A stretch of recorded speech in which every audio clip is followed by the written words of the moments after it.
Hi hello everyone, कैसे हो आप लोग? आई होप बहुत अच्छे हो। अच्छी तरीके से पढ़ाई लिखाई चल रही है या नहीं? आई होप कि बहुत अच्छे से पढ़ाई लिखाई चल रही है, मन लगा रहे हो पढ़ने में। तो welcome back everyone, this is wonderful education learning platform the SM academy and this is Ankit sir. Now today we are going to solve some question related to CET. जो हम लोगों ने पिछले लेक्चर में केसीएल केवीएल के concept को देखा था, केवीएल केसीएल किस तरीके से अप्लाई करते, कुछ क्वेश्चन सॉल्व करेंगे। और सबसे इंपॉर्टेंट जो क्वेश्चन सीईटी में आए हुए हैं, एंट्रेंस एग्जाम में आए हुए हैं, वही क्वेश्चन को हम लोग सॉल्व करेंगे और देखेंगे कौन से लेवल की डिफिकल्टी आती है, क्या हम लोग ने जो कंसेप्ट यूज़ किया है, क्या उस कंसेप्ट को हम लोग इस क्वेश्चन में अप्लाई कर पा रहे हैं कि नहीं। सारी चीज़ हम लोग समझेंगे, सीखेंगे बहुत अच्छी तरीके से। आपको इस वीडियो को लास्ट तक देखना है और साथ में नोट्स भी बनाना है, साथ में मेरे साथ ही प्रैक्टिस करते रहना है। सारे जो भी कन्फ्यूजन है, जो भी डाउट है, सारे सॉल्व हो जाएंगे। Okay, so now without wasting your time let us begin. तो यहाँ पे मैंने केसीएल केवीएल के ऊपर जो भी क्वेश्चन आए थे वो यहाँ पे क्वेश्चन लिया है, कुछ डिस्कस करेंगे हम लोग। ये जो क्वेश्चन है देखो 14 मई 2023 में पूछा गया था। और क्वेश्चन क्या है देखो, 5 current carrying conductor meet at a point, what is the magnitude and direction of current in the conductor P Q. हमें बोल रहा है कि एक जंक्शन है, तो यहाँ पे आप देख सकते हैं पी एक जंक्शन है और इस जंक्शन पे 5 कंडक्टर है। देखो 1 2 3 4 5 5 कंडक्टर आ रहे। एकदम सिंपल सा क्वेश्चन पूछा गया, सीटी में सिंपल सा क्वेश्चन पूछा गया। 5 कंडक्टर है और हमें पूछा गया जो एक रिकामी, देखो यहाँ पे कोई करंट नहीं दिखाया गया, राइट। इस कंडक्टर में कितना करंट है, आ रहा है या जा रहा है, वो आपको बताना है। देखो यहाँ पे मैग्नीट्यूड वैल्यू भी बताना है आपको और साथ में आपको डायरेक्शन के बारे में बताना है कि P से Q है या Q से P। और यहाँ पे आप देख सकते हैं पहले से मैंने टिक कर दिया, ये आंसर है। चलो हम हटा देते हैं एक्चुअली, ठीक है, ये टिक नहीं रहना चाहिए। तो चलो कोई प्रॉब्लम नहीं, हम लोग को सॉल्व करना ये ऑप्शन है। कैसे सॉल्व करेंगे, हम लोगों को पता है केसीएल कैसे अप्लाई करते हैं, करंट के बारे में कैसे पता चलता है। केसीएल का रूल है कि जितना करंट जंक्शन पे आएगा उतना करंट जंक्शन से निकल जाएगा। या तो फिर दूसरा डेफिनेशन ये बोलता है कि जितने भी करंट है सबको सम कर लो जंक्शन पे, चाहे वो आ रहा है चाहे जा रहा है, उसका एडिशन यानी सम क्या होगा, 0 आएगा, राइट। और जितना भी करंट आ रहा है हम लोग ने उसको क्या समझा था, जो भी करंट इनकमिंग होगा जंक्शन की तरफ आएगा वो पॉजिटिव होगा, जो जंक्शन से बाहर जाएगा वो नेगेटिव होगा। ठीक है, चलो स्टार्ट करते हैं। तो एट जंक्शन पी क्या चल रहा है, देखो एट जंक्शन पी सारे करंट का हम सम कर लेंगे इस जंक्शन पे। पहले इस तरह से स्टार्ट करते हैं। देखो 5 एम्पियर है, ये करंट इनकमिंग है, इसके लिए प्लस में रखूंगा मैं 5 एम्पियर प्लस, ठीक है। दूसरा करंट देखो ये भी इनकमिंग है, इसके लिए प्लस में रहेगा 4 एम्पियर प्लस ये आउटगोइंग करंट है। आउटगोइंग करंट है मतलब आपको क्या करना पड़ेगा, माइनस में लिखना पड़ेगा, 3 एम्पियर माइनस में। इसके बारे में कुछ नहीं पता तो एक्चुअली एडिशन ही करते हैं, इसके लिए मैंने एडिशन करके एक्स लिख दिया, इसके बारे में नहीं पता। ये आउटगोइंग करंट है, इसके लिए हम क्या करेंगे, माइनस में लिखेंगे 5 एम्पियर। और हो गया पूरा करंट, यस। इसका सम कितना आता है, 0 आता है। ये मैंने नहीं बोला, ये KCL that is Kirchhoff current law बोलता है, राइट। चलो सॉल्व कर लेते हैं। 5 + 4 कितना हो जाएगा, 9 ampere, right. Plus minus minus हो जाएगा 3 ampere plus x plus minus minus 5 ampere is equal to 0, ठीक है। 9 - 3 कितना हो जाएगा आपका, 6 एम्पियर हो जाएगा, plus x minus 5 ampere is equal to 0। 6 ampere minus 5 ampere क्या हो जाएगा, 1 ampere. 1 ampere plus x is equal to 0, correct. अब ये x को उधर भेज दो या तो 1 एम्पियर को उधर भेज दो। चलो 1 एम्पियर को भेज देते तो -1 एम्पियर आ जाएगा। तो आपका आंसर आएगा 1 मैग्नीट्यूड है और माइनस आ रहा है, इसका मतलब होता है कि आउटगोइंग करंट है, P से Q की तरफ जा रहा है। तो आंसर है आपका 1 एम्पियर करंट P से Q की तरफ जाएगा, 1 ampere current from P to Q। So एकदम सिंपल क्वेश्चन था। अब हम लोग अगले क्वेश्चन को देखते हैं। अब हम लोग सेकेंड क्वेश्चन को देख लेते हैं। सेकेंड क्वेश्चन क्या दिया गया है, सेकेंड क्वेश्चन हम लोग को दिया गया सेम एक जंक्शन है O, इसमें बहुत सारे कंडक्टर कनेक्टेड है। ये वाले कंडक्टर का क्या करंट है, उसका डायरेक्शन क्या है, वो हम लोग को फाइंड करना है। Same to same rule use करेंगे। एट जंक्शन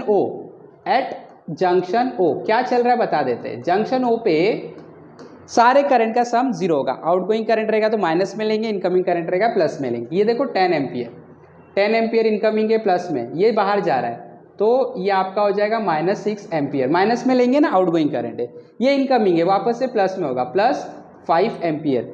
इसके बारे में नहीं पता है तो आप लोगों को प्लस एक्स लिख देना है, प्लस ये इनकमिंग है, ये भी प्लस में रहेगा तो 2.5 एम्पियर। सारे करंट का एडिशन हो गया, ये किसके बराबर आएगा, 0 के बराबर है, राइट।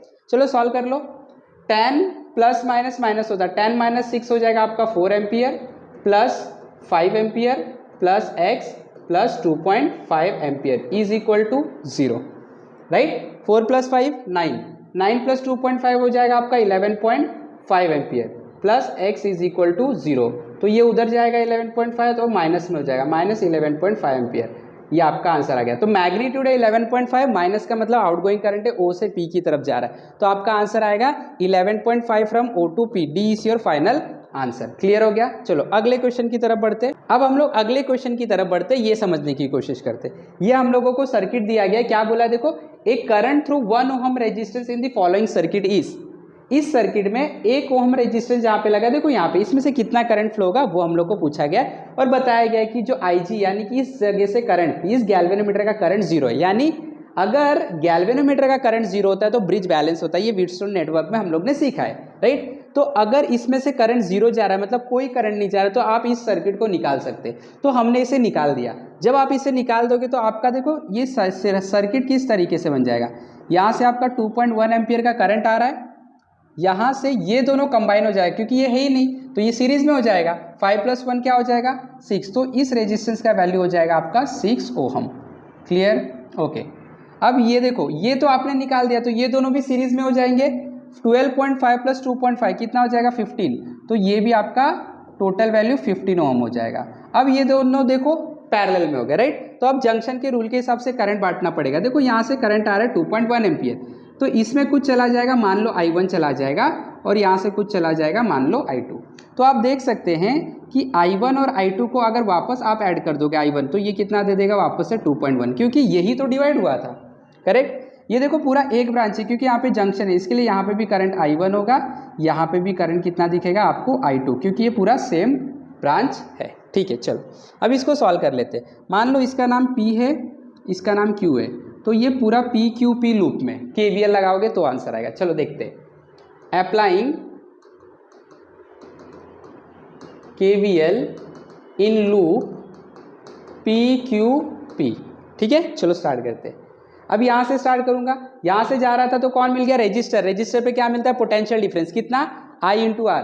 I क्या इस ब्रांच में I1, R की वैल्यू क्या 6, तो ये मिलेगा I × R, that is 6I1। Correct. Sign देखे, हम ऐसे जा रहे हैं और करंट भी ऐसे ही जा रहा है, सेम डायरेक्शन, मतलब हम माइनस यूज करते हैं। थियरी में यही सीखा था। चलो अब इधर यहाँ पे देखो रेजिस्टेंस से 15 ओम का करंट I2 है, तो आपको मिलेगा 15I2। साइन देखो, करंट ऐसे जाते हुए दिखाई दे रहा है, आप Q से P जा रहे हो, अपोजिट डायरेक्शन मतलब प्लस, पूरा लूप खत्म हो गया, is equal to 0 KVL, right. इसे उधर भेज दो तो ये हो जाएगा आपका 15I2 इज इक्वल टू, ये उधर जाएगा तो प्लस हो जाएगा 6I1।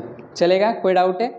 तो यहाँ से आप किसी का भी वैल्यू बना लो, जैसे आपने I2 का वैल्यू बना दिया 6I1, ये 15 को इधर भेजोगे तो डिवाइड हो जाएगा, तो I2 की वैल्यू आपको मिल गया है, ये I2 का वैल्यू। ठीक है, चलो अब वी नो दैट, हम लोगों को पता है, सर्किट डायग्राम से ही पता चल गया कि I1 और I2 का वैल्यू 2.1 है, तो यहाँ पे मैं लिखूंगा I1 + I2 is equal to 2.1। I1 और देखो I2 का वैल्यू, तो यहाँ पे रख दूंगा I1 + I2 का वैल्यू क्या है 6/15I1, तो यहाँ पे मैंने लिख दिया 6/15I1। ठीक है, ये I1 I2 का वैल्यू रख दिया इज इक्वल टू 2.1। कोई डाउट? चलो अब हम लोग को क्या करना पड़ेगा, क्रॉस मल्टीप्लाई। 15 × I1 क्या हो जाएगा 15I1 + 6I1 upon 15 is equal to क्या हो जाएगा 2.1। चलेगा। 15 + 6 कितना हो जाएगा 21, तो ये हो जाएगा आपका 21I1, right, upon 15 is equal to 2.1, तो ये आपका हो जाएगा 21I1 इज इक्वल टू 2.1, इसको उधर भेज दो, इंटू 15 हो जाएगा। ठीक है, तो I1 आपका क्या हो जाएगा 21, इधर जाके डिवाइड हो जाएगा 2.1 इंटू 15 अपॉन 21। सही है।